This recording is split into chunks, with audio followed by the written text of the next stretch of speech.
Rise up, A-Town. It's the Falcons Squad. Sponsored by Game Time. Everything Atlanta Falcons every week. Breaking down all the big hits and game-changing plays from the ATL. The way only the Locked On Podcast Network can. Straight from the ATL, the Falcons Squad Show starts now. Welcome into the Falcons Squad Show. I'm your host, Tenitra Batiste. Alongside me are Locked On Falcons host Aaron Freeman and Locked On analyst Jarvis Davis. This episode is brought to you by Monarch Money. Take control of your finances with Monarch Money. Use code Locked On NFL at monarchmoney.com for 50% off your first year. And our squad show is part of the Locked On Podcast Network, your team every day. So we're not going to play games. We're not going to mince words. We're just going to get right into this 31-13 ugly way to finish the 2025 preseason. So Jarvis, Aaron, we're talking good, we're talking bad, we're talking ugly, and we're talking what's next. Let's just start with the good. However, Jarvis, what did you see? We'll start on offense. That was good tonight. Yeah, for me, it has to be what Easton Stick and how he looked in the play action. I know, Aaron Freeman, he kind of, I had to say his full name, you know what I'm saying, so I can make sure you're paying attention. I understand that he wants more play action. We saw that tonight. He looked so comfortable. It gave the offensive lineman some time to kind of catch up with the defensive lineman because we know they were struggling just a little bit. But I like what I saw from Easton Stick in that play action game. He was able to take his time, find his wide receiver, sell the fake, and find that open wide receiver down the field. And guys like Nick Nash and Chris Blair were able to take advantage of that. So that's what you look for when in your backup quarterback. Like, I know that Kirk Cousins is the backup quarterback. I haven't forgot about Kirko. And that's that one mention for the show. So we good. We ain't got to mention for the rest of the show. We got that out the way. But if there's a situation where he's not on his team in the next couple weeks, I'll be very comfortable with Easton Stick being the backup quarterback. And Jarvis, I think that's such a great point that you make because we see every day in the headlines for the NFL that players are going down. We haven't seen any starting QBs go down just yet, especially with contenders for teams free that Kirk Cousins would be okay going to. But because we get that injury report off the waiver wire, heck, the Falcons got hit with a tough one themselves with Kaleb McGary, which we'll talk about a little bit later. It is comfortable. And we know, we said it pre-show, we know Easton Stick is going to have an Easton Stick moment. But other than having his requisite Easton Stick moment, throwing into triple coverage, 20 of 28 for 198 yards and a touchdown and a pick, not a bad way to go in case you do have to enlist his services this season. Yeah, those Easton Stick moments are why Easton Stick is a career number 3 quarterback and hasn't quite got elevated truly to be that number 2. Yeah. But I think Jarvis is right. Like in this scenario where we're imagining where at some point potentially Kirk Cousins, I'm sorry, I got to get that second mention in there so people understand the full context of what we're talking about. Kirk Cousins is no longer with the Atlanta Falcons. And Easton Stick is the QB2. And I think it's very clear that Easton Stick will be the QB3. It's just going to be a question of whether the Falcons feel it's necessary to carry him on the roster, or do they think, hey, he's throwing a bunch of picks this preseason. No one's going to claim him off of waivers or anything like that. So maybe we can snatch him on the practice squad at least to start the season. Mm-hmm. But like in a world where Easton Stick is forced into a game in the future, Jarvis nailed it, where it's just like, hey, let's just dial up the play action. Let's keep things simple. High-low reads, don't read, see that linebacker that's dropping underneath, the highly read. Don't throw that ball. But hey, the other, high-low reads with Drake London and Darnell Mooney hopefully at that point in the season, rather than Nick Nash and Chris Blair, who did play very well in this game. But like you can see a version of the Falcons offense where Easton Stick can be functional with him with a high dose of play action. And as Jarvis said, we're hoping to see more of that with Michael Penix. But obviously in the dire emergency, if the Falcons are forced to turn to Easton Stick at some point this season, I do think he showed enough that he can kind of come in and manage the game if we can just avoid a couple of those brain farts from Easton Stick. Yes. Just turn around and hand it off to 7. That's it. Exactly.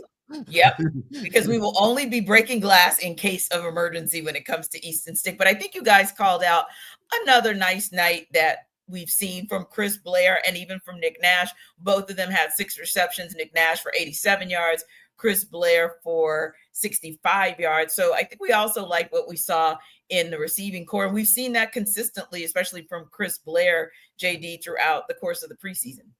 Absolutely. And one thing that I really appreciate about Chris Blair, like he's an all-around player, right? He takes everything seriously.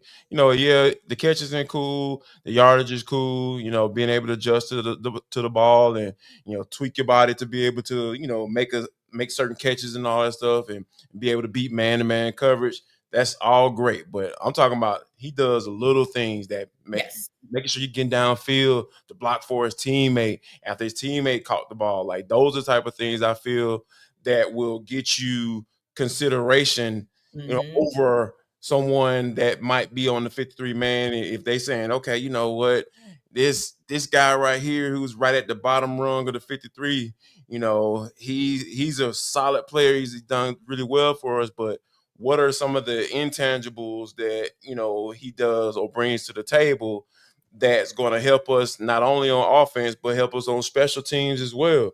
Because it takes that type of thinking, that type of play to be able to do those ancillary things that are going to benefit the team, not necessarily the individual. So I think Chris Blair has done that on a consistent basis through this preseason, and I'm excited to see if he actually gets on this 53-man roster.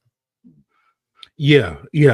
I really wish he had hung on to that one ball to get the touchdown. That would have been a touchdown, man. That would have been 6, man. That would have capped it off. Had the hat trick this preseason, the touchdown in every game. It was like that was probably the moment I was most upset with watching this game, even though there was a lot of other upsetting moments watching this game. But like that was the one where it was like you had that opportunity to get the hat trick there. But I do think Jarvis is right. Like outside of that one play, I thought Blair played mostly well. I thought Nick Nash played his best game of the preseason as well. And so you're seeing these guys get these opportunities to shine in some of these preseason games. It'll be fascinating to see if the Falcons do not keep those guys on the roster and they have to put them through waivers. Will these guys clear waivers? And based off of how Nick Nash and Chris Blair have played so far this summer, it would not shock me at all if some team comes and scoops those guys up. Yeah, and I think you guys make a great point. I know one of our audience members was like, oh, I didn't feel like Chris Blair had a good game. And sometimes you got to look past that one disconnect. Like, yeah, it was disappointing that they weren't able to convert for that touchdown. But when you're talking about 6 receptions and 9 targets, that's still a solid game. And more importantly, if we're talking about looking for those guys to do the little things, my mind goes back to how Olamide Zaccheaus, for example, built himself up. And even right now, a Kadero Hodge, like that's how you keep climbing the ladder if you want to stay on a roster, is doing those little things, because that's what the coaches are essentially looking for, especially in this 3rd preseason game. So let's talk a little bit about the defensive side of the ball. JD, Free, would you guys see that you liked? For me, I got to go with what I saw from Bralen Trice. That man was this close to a sack. I was like, oh my gosh, he almost had it. And then he broke free on the very next play and took 2 many steps. And then you got that flag on him. I was just like, the hit was weak, but he had plenty of time to kind of just lay off the quarterback and not get that penalty. So, but yeah, I like what I saw from 48. I was kind of a little wary as to whether or not he was going to play because, they've been precautious this whole preseason when it comes to guys coming off injury. So I wasn't quite sure that he was going to play, but I was very excited when I saw him out there, and to see him kind of get after it, almost get home. He didn't quite finish it, but I love to see that type of stuff because I feel like Bralen Trice can be a guy that the Falcons can count on in that deep edge room rotation. Yeah, I agree with that. Like we kind of know he's kind of at the bottom of the hierarchy when it comes to the guys that we know are going to be here. Sure. Because obviously you didn't get Jalen Walker, you didn't get James Pierce, you didn't get Arnold Ebiketie tonight in this game, and it's like for obvious reason. Obviously, Leonard Floyd hasn't played at all in the preseason, and so he's going to be behind those guys when it comes to the edge rusher rotation. But as Jarvis has commented on, he's showing that high motor that he was known for at Washington. Maybe the motor was a little too revved up on that one roughing the passer penalty. Just dial it back 98%, Bralen, and we'll avoid the penalty. But you're seeing him making plays against the run. You're seeing him getting some of these pressure stuff. And yeah, he's probably not going to be the signature guy this season in that edge room. But when he gets those opportunities, he's the type of player that I think the coaches are building that trust with, where it's like, okay, he's going to go out there and do his job. And that's kind of what we need from him this upcoming season, rather than being the sort of flashy, go out there and make a ton of the plays. I think the Falcons have other guys in mind for that type of role, but Bralen Trice, whether it's, 20 snaps a game or 30 snaps a game, go out there, do your job. And I think he consistently has shown up in these last 2 preseason games and able to do that. Yeah, indeed. So last week we kind of went back and forth on and of course talking a little bit of special teams, but we went back and forth on, okay, has Koo won that job, or is that job still kind of open? Like, where are we? And tonight Koo was 2 or 3, but for you guys, what did you think about either Koo's performance? Of course, we'll talk about that, but anything that you saw from special teams that you liked? Oh gosh, Josh Woods, man, give me more of that. I'm talking about lowering your hair, your pads, and just popping that man on the opposite team. That is the type of stuff I'm talking about right there. I'm sure Marquise Williams was just like, okay, coach, I know that we got, some linebackers, what I'm saying? We might be a little thin, but I might need to get 42 on my squad, please. Yes. I think there was some, that was one of those moments where I'm sure Woods was like, yep, I'm here, coach. I'm here. I can play special teams. I'm here. I want to be around. So yeah, that was the big moment for me, just to be able to watch a guy like that, a guy who's had a pretty good doggone preseason as well. Like, he's put together a nice picture, right? He painted a nice picture for this preseason. And I think that the coaches are going to have to take a look at Woods and say, all right, I don't know about you giving us snaps on our defensive side, but are you worth keeping for special teams? And I think that's kind of the conversation that's going to be had about him. Yeah, Free. I feel like every week of preseason, we're talking about Josh Woods. We're saying good things about him, even throughout training camp. So yeah, I feel like he's a guy that's definitely made the case to make the 53. Yeah, I think so. He's the veteran in that room. Like, even though Josh, he's been kind of that journeyman player that's bounced around the NFL for the better part of a decade, right? I think this is like his 8th season, and he's going and showing you, like, hey, I played linebacker in this league for 7+ years, and you're seeing that reflected on the field, especially when you compare it to some of the other linebackers that the Falcons have. They're very young and very inexperienced, and are still sort of growing into that role. And so I think Josh Woods has certainly made a very compelling case to be on this roster, and then Jarvis nailed it with this sort of special teams thing. As for Koo, when he missed that kick, I was like, I'm sure everybody's going to be very chill about Younghoe Koo missing a field goal. Of course. Forward. Yeah, and so the thing I'll say, as the resident Koo defender here on this postcast, him missing a 51-yarder, I'm not going to lose as much sleep as I would if he was a shorter kick, right? So like, I'm like, okay, 51 is not a gimme. So it is a concern because of all the other baggage that we have with Younghoe Koo. Yeah, that's what it is, Free. But it's triggering.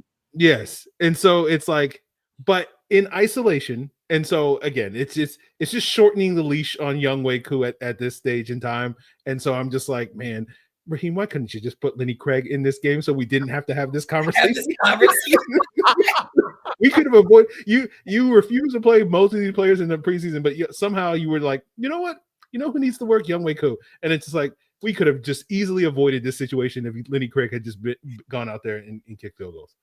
Yeah, that would have made life so much easier. But Jarvis, you didn't want it that way. You wanted to be able to have some commentary about Koo, didn't you? I mean, Koo used to be pretty automatic from 50 plus. Yes, he used to be. I remember a time when Younghoe Koo was pretty automatic from 50 plus yards. You know, if you're telling me that I can't expect that this year, okay, I guess, you know, anything 50 and in, you automatic. You got to be automatic somewhere. I'm sorry. Yeah. If you have a job in the NFL, you got to be automatic somewhere in the NFL, baby. You know, you got his counterpart over there, you know, Aubrey, making 60, 70 yarders with 5 or 10 yards. He's getting the misses out now, Jarvis. That's basically he's got to get this out of his system. Yeah, it's preseason. We're rolling with that. We're rolling with Free's optimism about Easton Stick and Younghoe is unmatched. So I'm gonna roll with it. It's all I got. It's all I got. This is the only thing they give me in the preseason. They don't give me the good players playing. So I gotta find these, you know, the silver lining somewhere. You gotta find a silver lining somewhere, because unfortunately for the rest of this show, we ain't finding no silver lining, good people. So I hope that you enjoyed the first 15 minutes where we tried to find one for you, but we're not doing that. And you'll figure out just how much we're not gonna do that when we run it back. This episode is brought to you by BetterHelp. These days, it feels like there's advice for everything: cold plunges, gratitude journals, screen detoxes. But how do you know what actually works for you? With so much information online about mental health and wellness, it can be overwhelming to figure out what's true and what will actually help. That's where talking to a licensed therapist through BetterHelp can make all the difference. You get real personalized guidance instead of just guessing based on something you saw on social. Now, I've found that therapy and coaching isn't just for navigating major challenges. It's also about building positive coping skills and learning how to set boundaries. With over 30,000 therapists, BetterHelp is the world's largest online therapy platform, serving more than 5 million people, and it's easy to fit into your schedule. Just click to connect, and you can even switch therapists anytime if you need to. So talk it out with BetterHelp. Our listeners get 10% off their first month at betterhelp.com/lockedon. That's BetterHelp, HELP.com/lockedon. That's BetterHelp, HELP.com/lockedon. Talk it out with BetterHelp.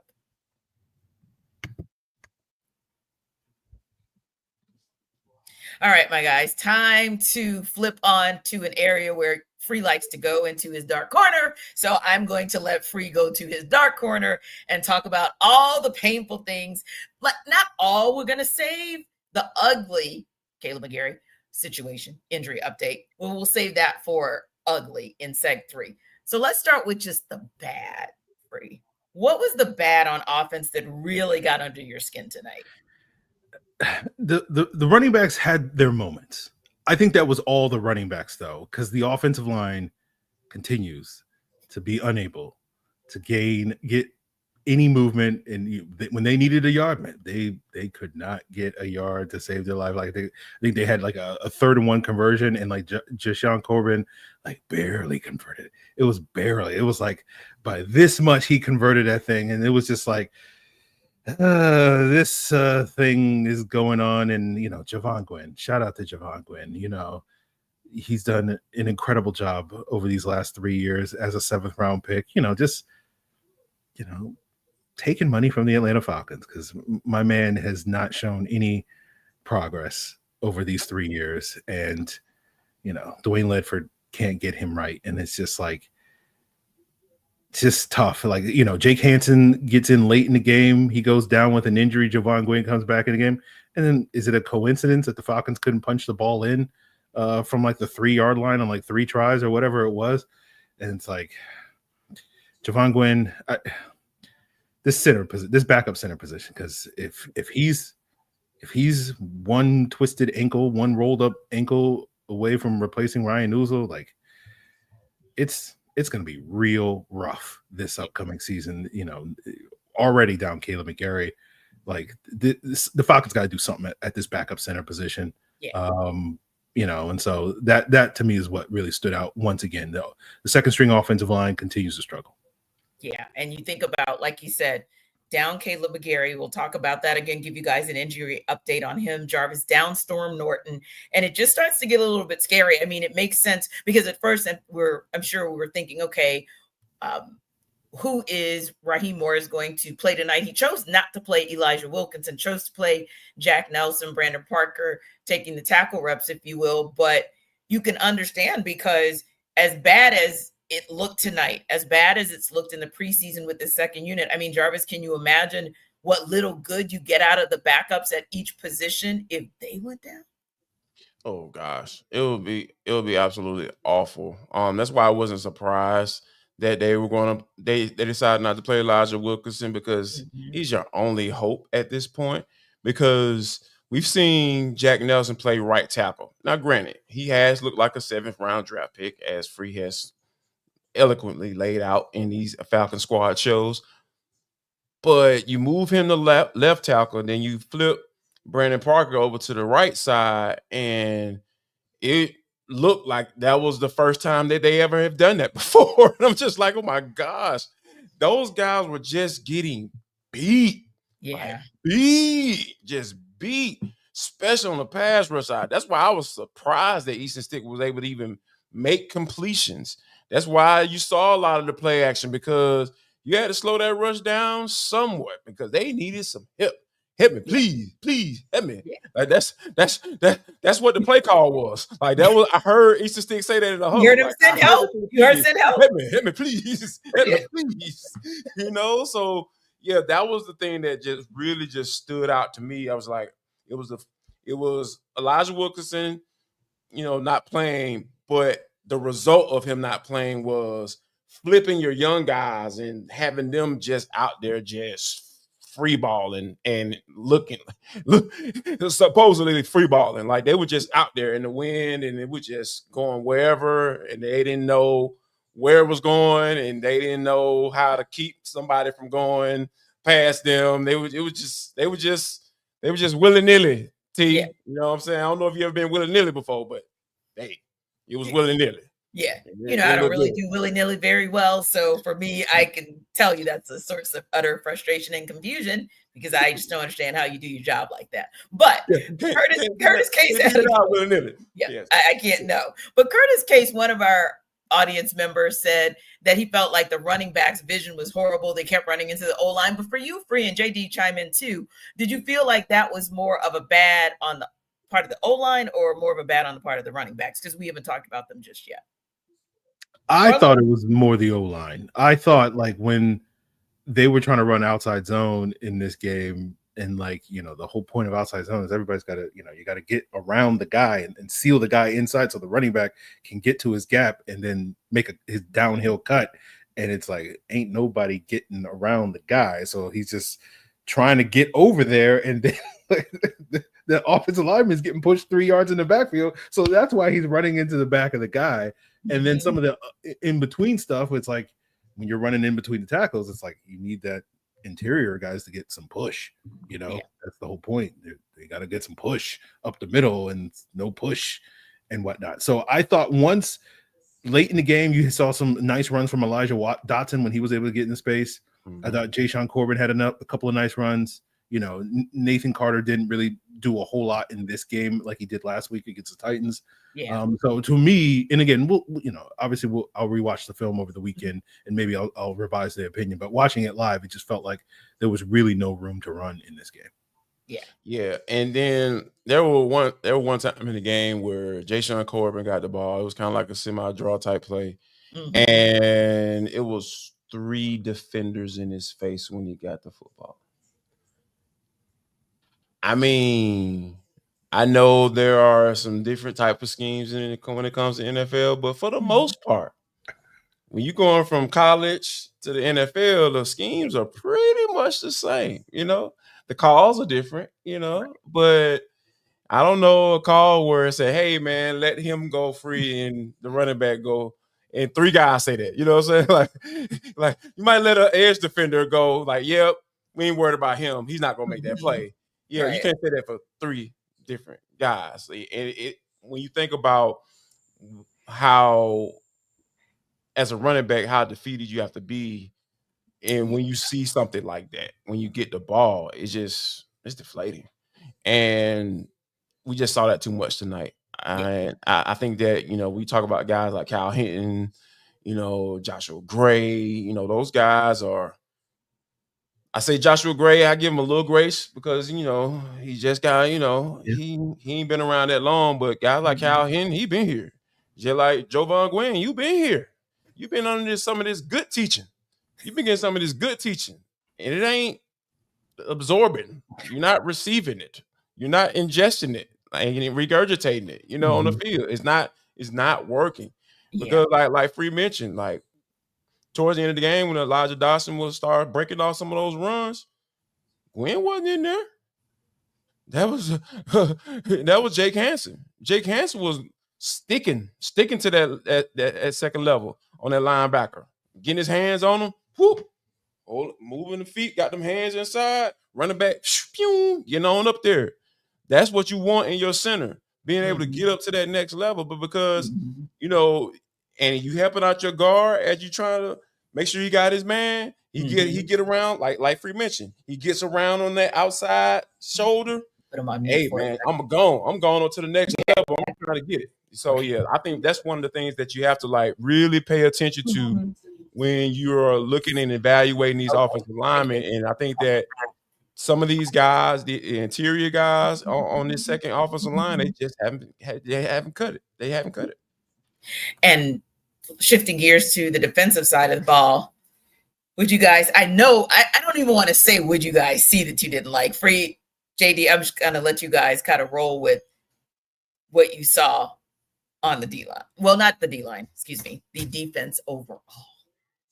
I went into this game being like Joe Milton's gonna carve up this defense. And for the first two drives, he was carving up this defense. And I was just like, oh God, this is gonna be another like 45-10, like blowout or whatever. And fortunately, the defense in the second quarter got a couple of stops.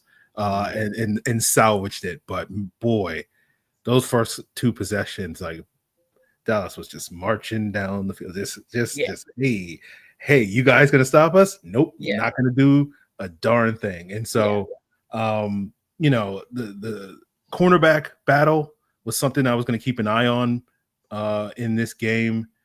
And it was an up and down day for some of these guys, like Kobe Bryant getting a little too. That's where getting a little too handsy with some folks, and like that was his game at Kansas. He was a physical wide receiver, a physical corner that loved to mix it up with wide receivers.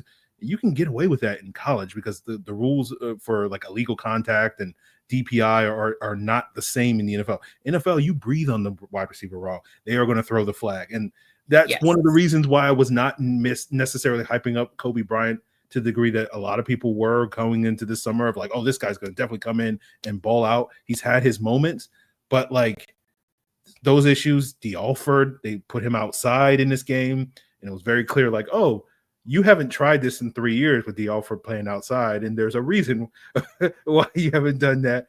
There was a fade ball early in the game where Alford, it took him about 12 seconds after the ball had been, incomplete, out of bounds. The ref has already taken it back to the huddle to respot at the line of scrimmage. And then Alford's looking back for the ball. And it's like, this is a tough look for you, my guy. And if I'm going to say anything positive, I'm like, hey, CJ Henderson, for a guy that's only been on the team for a week, hey, he looked like he belonged. So I'll give him that.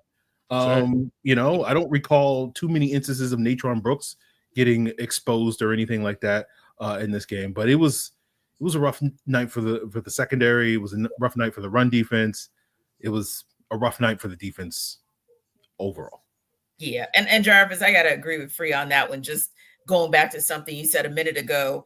It's like, okay, Alford, how many seasons are you going to be with this defense? Whether it switches coordinators, switches DB coaches, but Jerry Gray's been here for a couple of seasons now.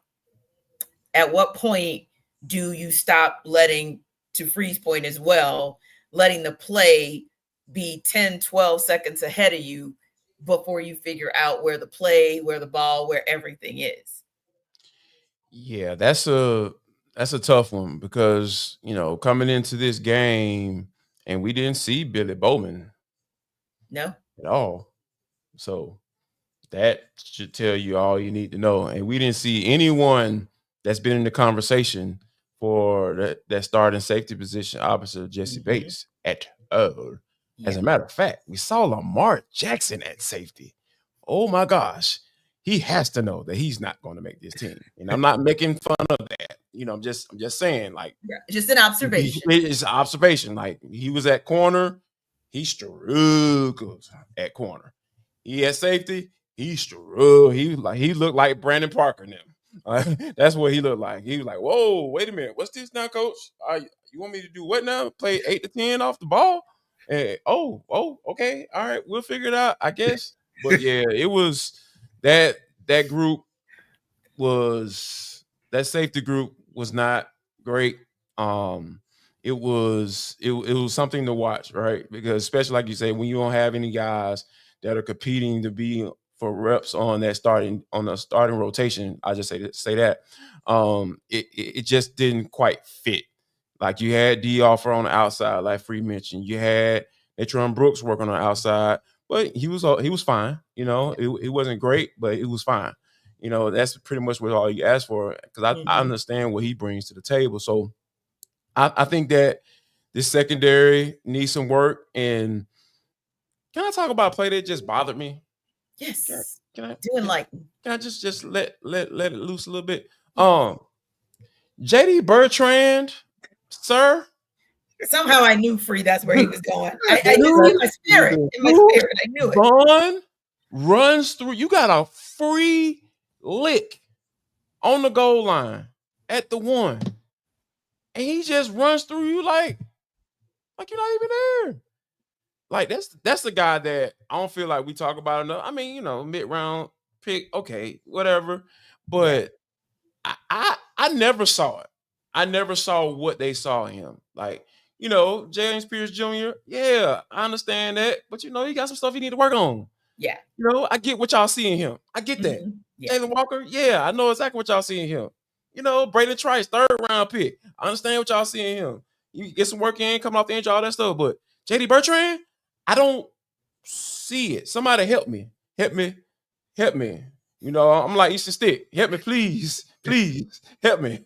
Help me to understand what it is that you saw in this guy, because I have not seen it yet. Yeah. I saw it in Troy Anderson. We got a taste of it with Troy. I get it. I see why y'all drafted him. But it's unfortunate that he wasn't consistent enough to even be on the field so we can see it more. But JD Bertrand, it's not lining up. And it came to fruition tonight. Like, that man is smaller. You don't care how much you squat on Kenna. That man ran through you like you weren't there. Yeah. And got an end zone. Yeah. Yeah. Very troubling. Free, did you want to wrap us on that one? It was a rough night for JD Bertrand Hive. It was a rough night for a lot of Hives. A lot of supporters of various individuals on this Falcons defense. And I've tried to see the vision of JD. Because I saw some good things from him last year that I was like, some of the mistakes that he made last year as a rookie, I'm like, that's a rookie mistake. He's still figuring out, the wheels are still turning. Sure. Let's see what he can do in year 2. Let's see that jump. And it has not been a great jump. It's been like a little hop, and then he trips and falls down. That's what it's been like this preseason. So it has not been great for JD Bertrand. And that year 2 jump, you need to see it, because if you don't see it, you're probably not lasting in the NFL. And again, I'm sorry to the family of Jovan Gwynn for all the slander that I'm giving him on tonight's episode, but he did not show a jump last year, and the Falcons were like, well, we'll still keep him around. He'll be back. And it's like, no. If you don't make that jump in year 2, there are examples where guys don't make the jump in year 2 and then make it in year 3, but it's few and far between. It's few and far between. And so, yeah. Oh, bless his little heart. It's giving poor little Tink, but sorry to this man. But we're going to go into the ugly. We talked the good, we've talked the bad, and now we've got to do the unfortunate, which is talk the ugly. And of course, we like to have fun on this show, but this was a little tough for us. This was a little tough because this is a serious issue that obviously different positions, but we've been talking about this before. At some points in the preseason, you got to deal with an injury at a serious place, and this couldn't come at a tougher time for the Falcons. So we'll definitely talk about one of those injuries, and based on what we've seen throughout this training camp, throughout this offseason, how do the Falcons manage through it when we come back?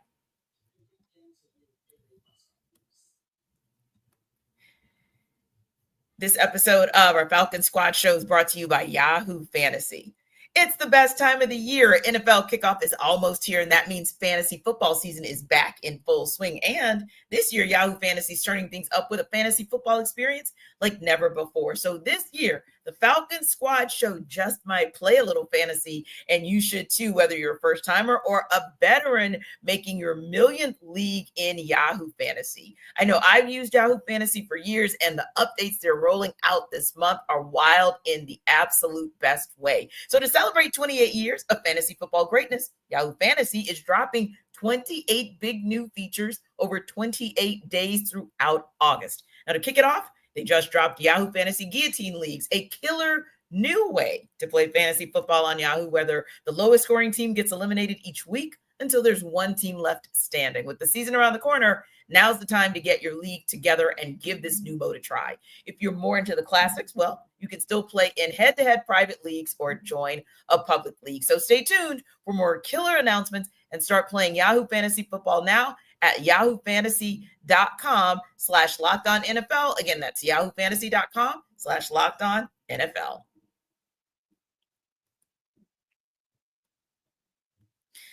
So, gentlemen, we got the news that we kind of knew was coming, but we were hoping maybe for a better outcome. But Raheem Morris confirmed tonight that Kaleb McGary is indeed expected to miss significant time due to his injury. Mentioned IR designation that could be coming. We know we only got 2 weeks to the regular season. Tough game coming out of the gates against Tampa Bay at home. So, Jarvis, Aaron, we've been talking for weeks during the preseason, during joint practices, etc., about how unsettling the play is at the backup position across just about the entirety of the O-line. So this is a tough one for the Falcons to be dealing with Kaleb McGary, and Kaleb McGary having this type of injury come at such a tough time. So I think that's kind of where we start. For me, that's the ugly. That's the ugly, because to lose Kaleb McGary for an unspecified period of time at this juncture due to that leg injury, I mean, first of all, let's talk about Kaleb McGary before we even go into where do they go from here. Jarvis, what's the biggest thing? Aaron, what's the biggest thing for you guys that this team misses in losing Kaleb McGary for, as he mentioned, an unspecified period of time? I mean, Chris Lisham lost his partner.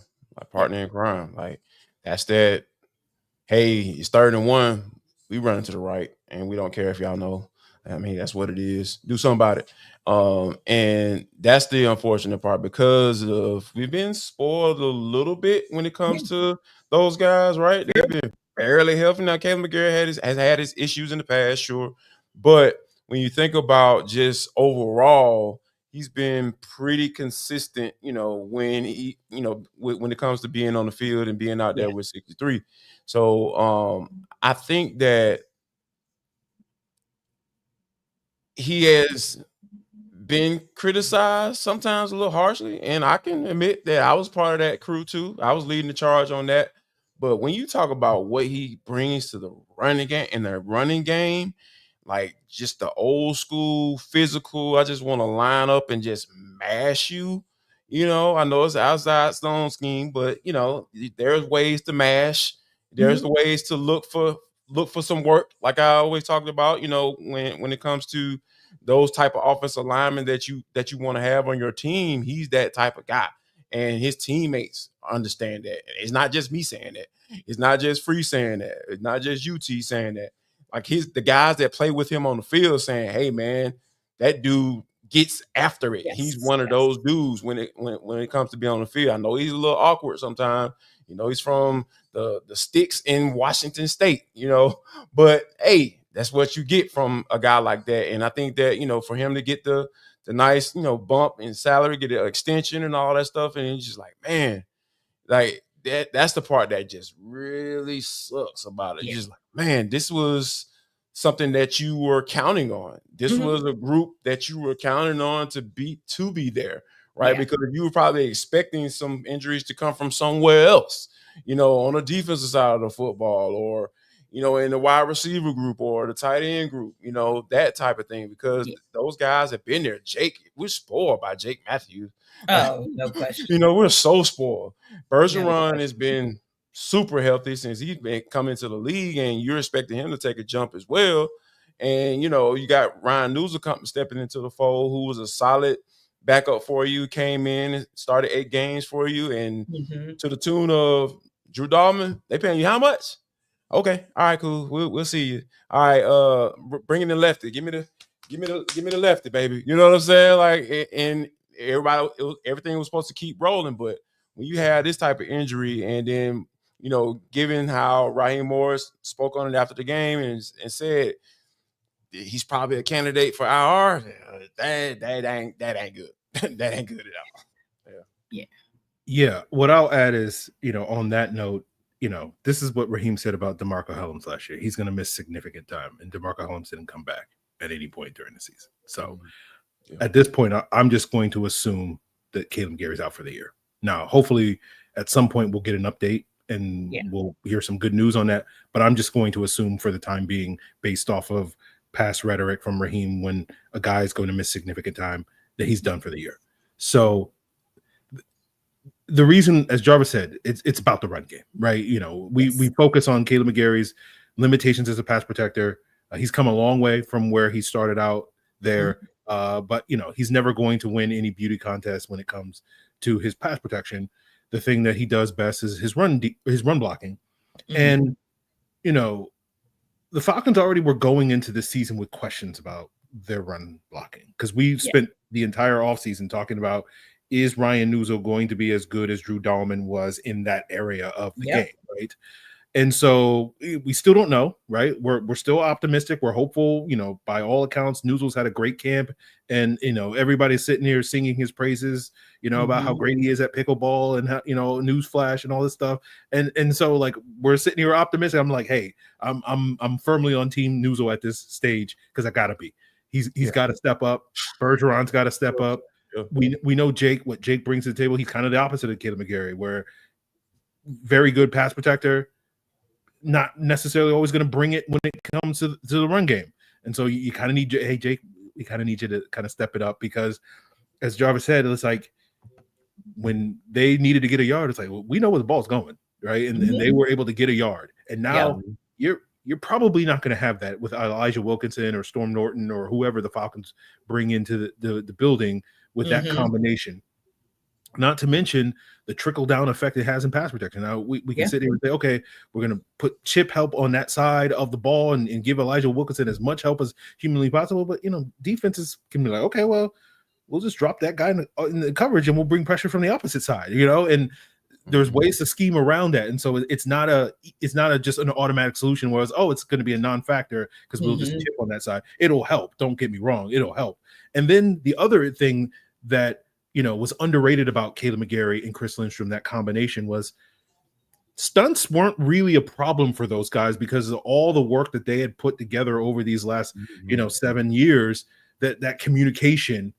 Now that's going to be probably an issue with Elijah Wilkinson or whoever steps in next to Chris Lindstrom. So there's going to be a lot of different ways that defenses are going to try to attack this offensive line to exploit some weaknesses now that Kaleb McGary's out.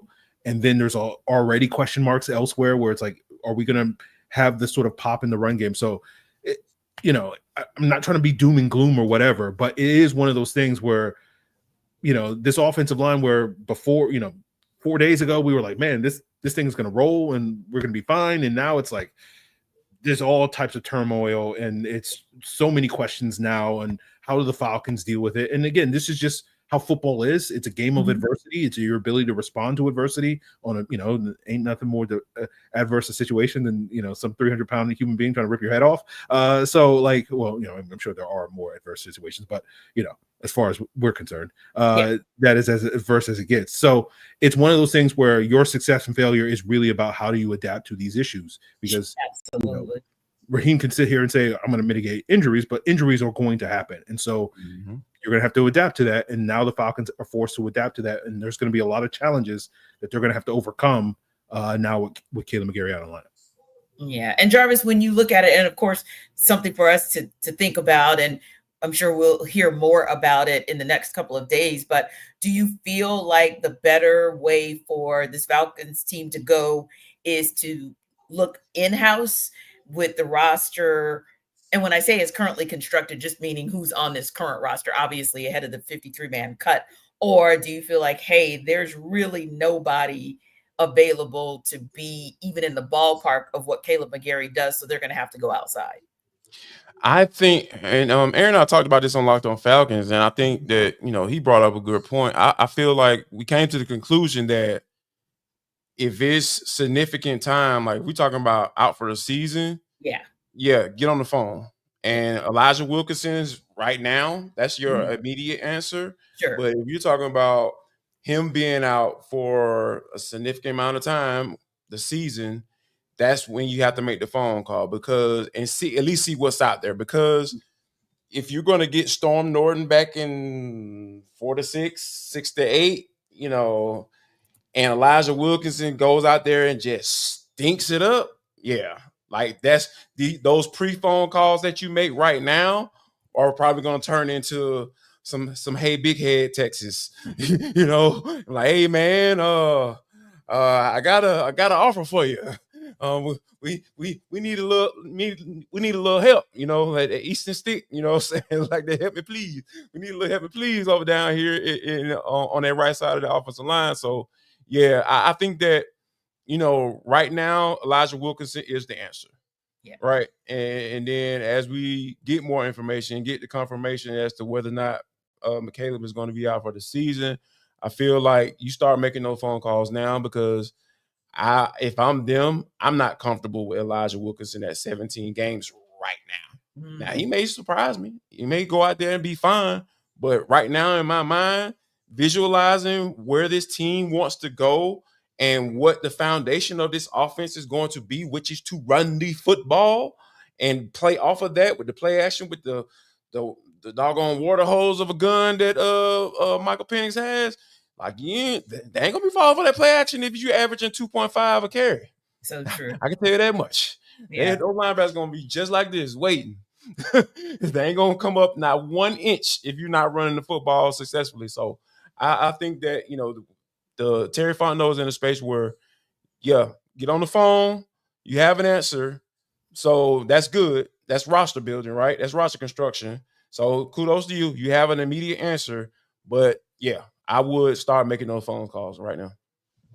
Yeah, I'm in the same boat. Like you got 2 weeks to the regular season. It's Elijah Wilkinson's the next man up, right? Yeah. But you need to make a phone call. You need to pick up somebody so that I feel like you probably go into the season being like, okay, Elijah, you got 2 weeks to hopefully impress us. Because if we get a guy now, that we will have a month to get that guy up to speed, and if that gets up to speed, we can pivot off of that guy after maybe like 2 games. And then if that guy is solid for the next 2+ games, then when Storm Norton comes back, then okay, we're in a good spot, right? Yep. If that guy's not capable of upgrading that spot, well, hey, Storm, we need you. We need you. Come on back. So I think that's the strategy the Falcons are going to have to employ. You got to get another guy in the room. Elijah Wilkinson's your short-term option for the next 2 to 4 weeks. Maybe the new guy is the option beyond that, and then Storm Norton, and you just kind of hope, hey, we'll just throw something at the wall, and something's got to stick at some point, But I think that's the plan. Yeah, I think so too. Well, guys, we know that it's closing in on that time where 53-man roster, what are we, 4 days away from it? Tuesday, August 26th? Yes. All right. When we return on the other side, we're going to just give our instant reaction from what we saw in preseason game 3 that tells us, hey, we think this guy has finally made a case to stay with this team. And we think this guy, hey, it's been real, but time to, I'm just going to use the second word, not the first word that Jarvis uses, blank cut. On the other side.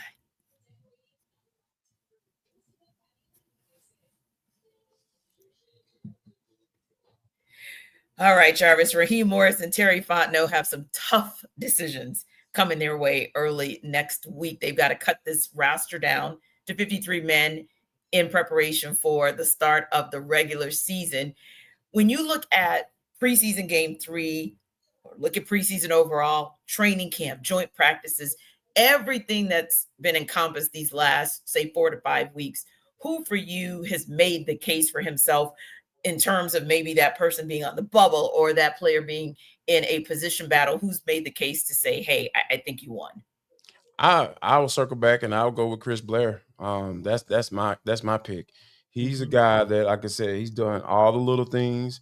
He's giving you the production from a wide receiver standpoint. He's giving you the feel and vibe that he's willing to do whatever he needs to do in order to be on this team. And he's been around, like I think about Natron Brooks and how I feel like he's a solid guy to pick for that 53-man roster.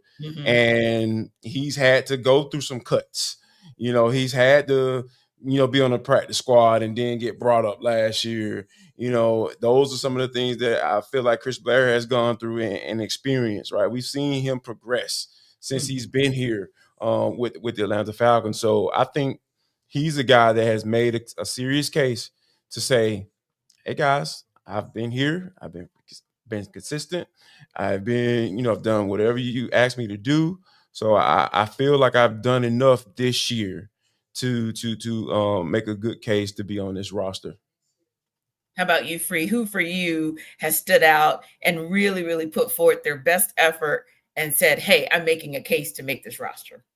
Yeah, Jarvis stole my guy and Chris Blair. I feel like I've been leading that bandwagon these last couple of weeks. But, yeah, I think he's really done an outstanding job. Again, -1 drop that would have gotten him the hat trick for the touchdown this preseason.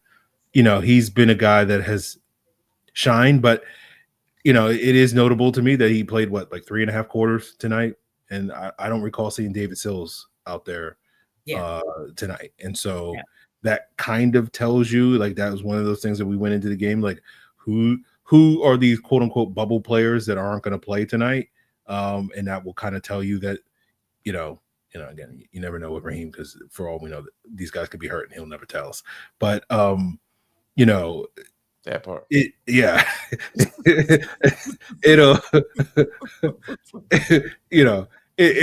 does seem like, based off of what David Sills and all the hype that's been surrounding him in training camp and some of the flashes we've seen in the preseason game, that it does feel like the team likes him a little bit more than Chris Blair. But I feel like Chris Blair, as we've discussed time and time again, with his speed, with his blocking ability, with his special teams ability, like, I want to get him and Michael Penix together, and let's let that big time arm, and let's see. We've seen these go balls for Chris Blair throughout the preseason, and just adding more speed to the mix, to me, just makes more sense. So Blair's the one guy that's really stood out to me this summer. Yeah. And on the flip side, Jarvis, some guys just ain't gonna make the cut. Like, you had your shots, man, and you just didn't take advantage of it. Who is a guy like that for you, or guys? Morgan Fox. I think that he is shot. Like, for him to be a veteran in this league, to still be in the game, like Free mentioned, like, pay attention to the people who are in the game late. Like, he's playing a special team. I know D'Angelo Malone was in there, but I feel like he's going to make it, from a special team standpoint. So he's one of those guys. But, like, Morgan Fox was in that game, and when is that bad, Ken? I go back to when he was in, like, when he was signed, and you thought that he was going to be one of those guys to kind of just be one of those anchors for you, and I think that he's one of those people that he just didn't show that, hey, I'm the veteran, I should make this squad. And because you had guys like Brandon Doyle just all the right, just have an outstanding camp, right? He just showed that, yep, I can be exactly what you guys want me to be. You gave me a vision for what my role is going to be in this defense. Yep, I'm going to execute that. You saw Zach Harrison saying, yeah, not only can be a big nickel end for you on early downs, I can also step in that interior as well. So that's another interior defensive lineman for you. Ruka Rororo, David Onyemata. Like, you just got so many guys that are going to need reps and have earned reps. And I just feel like Morgan Fox has not done that. And I think that the display was on tonight when he was in that game late. Yeah, I echo the same thing that Jarvis. Morgan Fox was the guy that came to mind. I know we're just two like-minded individuals, He's in the pod tonight. We're just like we're checking out of this game, and it's like, okay, well, Morgan Fox, we're going to talk about him. We're going to talk about this guy because there ain't nobody else to talk about in this game. But it is notable to me, like, because he was kind of the guy when they signed him in March. I was like, okay, this is the Grady Jarrett replacement. Like, he's not Grady Jarrett, but he's the guy that when you look at his performance as a pass rusher in the past, he's probably the guy based off of, the down year that David Onyemata is coming off of, the most proven interior pass rusher that you had on this roster. And to sort of see him on the back end of the roster and still getting those snaps late in the fourth quarter, Kentavious Street's out the game, Rook's out the game, Zach Harrison's out the game, Brandon Dorlus, I don't think he's suited up in this game. So it's kind of telling you that, I went into the summer being like, is David Onyemata safe? Because we spent the whole winter. Yes, like, season. Yes. David Onyemata, like, he's an obvious cut. Like, there's no, they're not going to bring back David Onyemata after the season he had. And then they bring back David Onyemata. And then, I went into the summer being like, okay, well, maybe they'll cut David Onyemata because they'll get a bunch of cap space and maybe they'll need to maneuver some things. But then, they make some roster moves. And so that's probably not on the table. And then you're like, okay, well, if there's going to be a quote unquote surprise cut for a guy that we were counting on to make this roster, it does feel like Morgan Fox is the prime candidate at that spot. And then I'm still very interested to see how the cornerback room shakes out. Another guy that was in there late in the game was Mike Ford, and the Falcons signed him with the idea of like, oh, he's going to be the other gunner on the punt team opposite Kadero Hodge. And then we get to see Billy Bowman out here, making plays. And I'm like, and then we're watching Mike Ford and, again, missing tackles. Yeah. I'm sorry, Mike Ford, and to your family, but I've never been a fan of Mike Ford. I feel like he's like the worst cornerback in the NFL based off of what he is over the years. And I'm just tired. And I'm just like, you have made it, this many years in the NFL. Grim Reaper tonight. You are. Told you, dark corner after that first segment. They forced me to watch this game, so I'm exactly. Yeah. So, Jarvis made us watch it, Aaron. Everybody knows Jarvis made us watch this game. So, I mean, yeah. I am contractually obligated. Like, I'm going to give David Locke a call. I'm like, can we sit out these third preseason games just for the Falcons show? Just for the Falcons show. Just for the right. Just don't make anybody else obsolete. But we, however, deserve a pass. I'll give some back of my paycheck just so I don't have to watch some of these third preseason games. Man. Agreed. Yeah, because I felt like there was a vibe free going on in the city of Atlanta that I was missing out on for the sake of this foolishness. And this is us every season. Like, it just, it's so frustrating. But before we wrap up, guys, on a serious note, just real quick, Jarvis, Aaron, give me, you guys, person that might be on the bubble where you can't really tell it right now. It's like a 50-50. You wouldn't be surprised if they make the roster. You wouldn't be surprised if they didn't. Wow. Whew, goodness. Think about that one. I think for me, if D Alford could be that guy, because if you have Natron Brooks working inside, Natron Brooks has been playing well wherever they put him. He can play special teams. Yep. He's been an all-star for you. And D Alford playing outside, we know that's not an option. And then more than likely, Billy Bowman is probably going to be the starter. So let's put the guy that can be versatile in every space for us and be a solid person for us. So I think D Alford might be that guy that could be one of those surprise cuts. I know some people are like, D Alford, get rid of him. But it just way the numbers work out, the way guys have been taking advantage of the opportunities that they've been given. Clark Phillips he got a rib. That's all I know. He just got a rib. And then Natron Brooks come in, he just starts balling. He gets the interception. He's always been solid for you on special teams. He's been working outside, inside, and have been serviceable in both roles. Mm-hmm. So that has more value to me than a guy that can only play in the nickel. And you can't, and it's not an option for you to put him on the outside. So I think D. Offer might be that guy for me. Yeah, I thought that was an interesting move when they re-signed him back in April. I was a little surprised because I still didn't think he'd shown anything necessarily that was worthy of that. And here we are. Free, real quick, who's your person where, hey, it could be 50-50. You wouldn't be surprised if he made the roster, but also wouldn't be surprised if he got cut.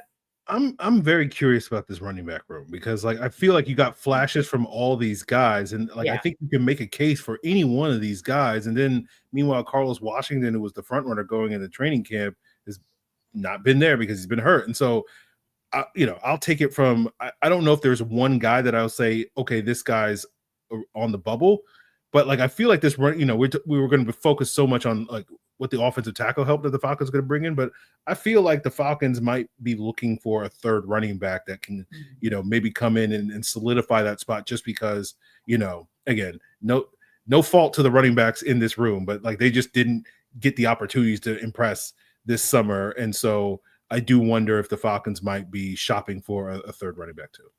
Yeah, because you just feel like Bijan Robinson, Tyler Algier gave it to you. Got a little something here and there from Nathan Carter, but maybe just not quite enough to seal the deal to say, hey, in relief for either one of these guys, he would be that third back for this team. We shall see. We'll know more on Tuesday, and really we'll know more probably across the course of the weekend.